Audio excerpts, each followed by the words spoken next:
গোপালগঞ্জের সবশেষ পরিস্থিতি জানবো আমরা। আমাদের সহকর্মীরা সেখান থেকে যুক্ত হচ্ছেন। আমার সাথে যুক্ত আছেন শফিকুল ইসলাম সবুজ এবং আরও যুক্ত আছেন বাদল সাহা। সবুজের কাছে যাব। সবুজ, এই 22 ঘন্টার কারফিউর আর মাত্র 2 ঘন্টা বাকি আছে শেষ হবার, এই মুহূর্তে সবশেষ পরিস্থিতি কি জানান আমাদের? এই মুহূর্তে সবশেষ পরিস্থিতি হচ্ছে আসলে সময় যতটা গড়াচ্ছে মানুষের যে জীবনযাত্রা সেই জীবনযাত্রা কিন্তু স্বাভাবিক হচ্ছে। সকালে যে উদ্বেগ উৎকণ্ঠা ছিল কিংবা গতকাল গভীর রাত পর্যন্ত যে অস্থির থমথমে পরিস্থিতি ছিল তা কিন্তু এখন অনেকটা নেই বললেই চলে। এবং সেনাবাহিনীর পক্ষ থেকে কিন্তু ব্যাপক টহল জোরদার রয়েছে পুরো শহর জুড়ে। আমার পেছনে দেখছেন যে সেনাবাহিনীর একটি সাজোয়া যান এই সড়কে রয়েছে এবং এমন একাধিক এপিসি পুরো জেলার যে প্রধান সড়ক অলিগলি সবখানে কিন্তু টহল দিচ্ছে। এবং এই টহল দেওয়ার ফলে কিন্তু মানুষ যারা রাস্তায় বেরোবেন কিংবা অপ্রয়োজনে যারা রাস্তায় বেরোবেন সেই আগ্রহ কিন্তু মানুষের মধ্যে একদমই নেই বললেই চলে। ডান দিকে একটি গলির মধ্যে আসলে শহরের সেই গলির মধ্যে সেনাবাহিনীর এপিসি যান ঢুকছে। পেছনে সেনাবাহিনীর হয়তো ঊর্ধ্বতন কর্মকর্তারা রয়েছেন এবং পুরো শহর কিন্তু বলা চলে একদম নিরাপত্তার চাদরে ঢাকা রয়েছে। এবং গতকাল বিকেলে দুপুরের পর থেকেই কিন্তু আশপাশের জেলা খুলনা সহ আশপাশের নানা জায়গা থেকে কিন্তু বিপুল সংখ্যক ফোর্স এই শহরে নিয়ে আসা হয়েছে। সেনাবাহিনী, পুলিশ, বিমানবাহিনী, নৌবাহিনীর সদস্যদেরাও কিন্তু এই শহরে এসেছেন এবং তারা এই কার্যক্রম পরিচালিত হচ্ছে। এবং যে সহিংস ঘটনা গতকাল হয়েছে এই সহিংস ঘটনা এই অঞ্চলের মানুষ আর দেখতে চান না। তারা বলছেন যে দেশের অন্য 8-10টি জেলার মতোই গোপালগঞ্জ জেলা, এই জেলাকে শুধুমাত্র একটি দলের তকমায় তারা আসলে দেখতে চান না। সব রাজনৈতিক দল করার বা সমর্থন করার অধিকার সব মানুষের রয়েছে। এই জেলার মানুষও বলছেন তাদেরও এমন মনোভাব রয়েছে, কিন্তু গুটি কয়েক মানুষের বা কতিপয় গোষ্ঠীর যে সহিংস আচরণ বা স্বার্থান্বেষী মনোভাবের কারণেই গোপালগঞ্জ জেলার এই ট্যাগ বাংলাদেশ সহ পৃথিবীর নানা জায়গায় রয়েছে।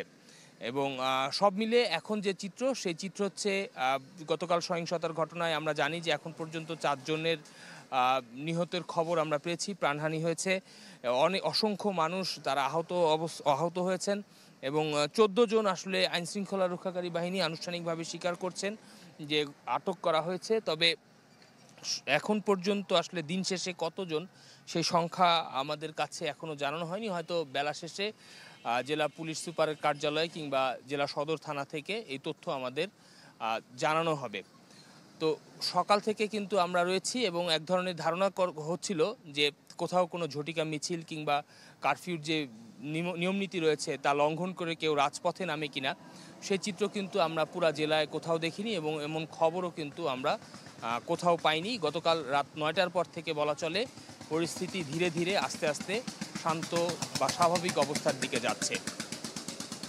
ধন্যবাদ আপনাকে। এই মুহূর্তে আমরা বাদল সাহার সাথে যুক্ত হব। বাদল, আপনি ঠিক এখন কোথায় অবস্থান করছেন? সেখানে কারফিউর অবস্থা চিত্র কি দেখছেন? নিশি, আমি এখন দাঁড়িয়ে আছি জেলা প্রশাসকের কার্যালয়ের সামনে। সন্ধ্যা 6টার দিকে জেলা প্রশাসক মোহাম্মদ কামরুজ্জামান স্থানীয় সাংবাদিকদের সাথে তিনি একটি মিটিং করবেন। এই গত দুদিনের যেসব ঘটনা ঘটেছে এসব ঘটনার বিষয়ে তিনি আমাদেরকে জানাবেন এবং আইনশৃঙ্খলা পরিস্থিতির কি অবস্থা এবং কতজন গ্রেপ্তার হয়েছে বা কতজন নিহত হয়েছেন এরকম বিষয় নিয়ে কিন্তু তিনি স্থানীয় সাংবাদিকদের সাথে কথা বলবেন। এখন জেলা প্রশাসকের কার্যালয়ের সামনে কিন্তু আমি একটু দেখাতে চাই যে আইন শৃঙ্খলা বাহিনীর যে বিশেষ করে সেনাবাহিনীর যে এসিপি যে ট্যাঙ্কটি রয়েছে সেটি কিন্তু জেলা প্রশাসনের কার্যালয়ের সামনে এখন অবস্থান করছে। তারা কিন্তু বিভিন্ন স্থানের টহল দিয়ে তারা কিন্তু এই মুহূর্তে জেলা প্রশাসকের কার্যালয়ের সামনে এসে অবস্থান করছেন। আরেকটি বিষয় হচ্ছে যে এই আজকে সারা দিন যে কারফিউ চলেছে, বিশেষ করে আর মাত্র 2 ঘন্টা বাকি আছে কারফিউ শেষ হতে। এই এই সময়টার মধ্যে কিন্তু পুলিশ, সেনাবাহিনী, র্যাবের যেসব সদস্যরা রয়েছেন তারা কিন্তু বিভিন্ন স্থানে টহল দিয়েছেন, যাতে কোথাও কোনো আইন শৃঙ্খলার কোনো অবনতি না ঘটে এবং কোথাও কোনো যেন সহিংসতার ঘটনা না ঘটে সেই বিষয়ে তারা কিন্তু ব্যাপক নজরদারি দিয়েছেন। আরেকটি বিষয় হচ্ছে যে এই ঘটনায় এখন পর্যন্ত জেলা প্রশাসক কিন্তু আমাদের সাথে কথা বলেনি। তবে আমাদের সাথে কথা বললে হয়তো আমরা জানাতে পারবো যে আসলে গত দুদিনে আসলে কি ঘটনা ঘটেছে এবং পুলিশ এবং আইন শৃঙ্খলা রক্ষাকারী বাহিনী যারা রয়েছে তারা আসলে কি মুভমেন্টে নিয়েছিলেন, তারা আসলে এই সংঘর্ষ থামাতে কত রাউন্ড গুলি তারা চালিয়েছেন, কতটি টিয়ার শেল তারা নিক্ষেপ করেছেন, হয়তো বিস্তারিত আমরা জানতে পারবো এবং যারা আসলে কতজন আটক আছে সেই বিষয়টাও কিন্তু আমরা একদম পুরোপুরি জানতে পারবো। আরেকটি বিষয় হচ্ছে যে এখন পর্যন্ত কিন্তু জেলার কোথাও কোনো সহিংসতার আমরা কোনো খবর পাইনি, কোথাও কোনো যে আওয়ামী লীগ বা অঙ্গ সংগঠনের যারা নেতাকর্মী রয়েছে তারা কোথাও কোনো মিছিল মিটিং করেছে এরকম কোনো আমরা খবর পাইনি। তবে দিন শেষে বলা চলে যে এখন পরিস্থিতি স্বাভাবিক হতে চলছে এবং যারা সাধারণ মানুষ রয়েছে তাদের মধ্যে যে আতঙ্ক ছিল সেটি কেটে যাচ্ছে এবং তারা কিন্তু ঘরের বাইরে বেরোচ্ছেন।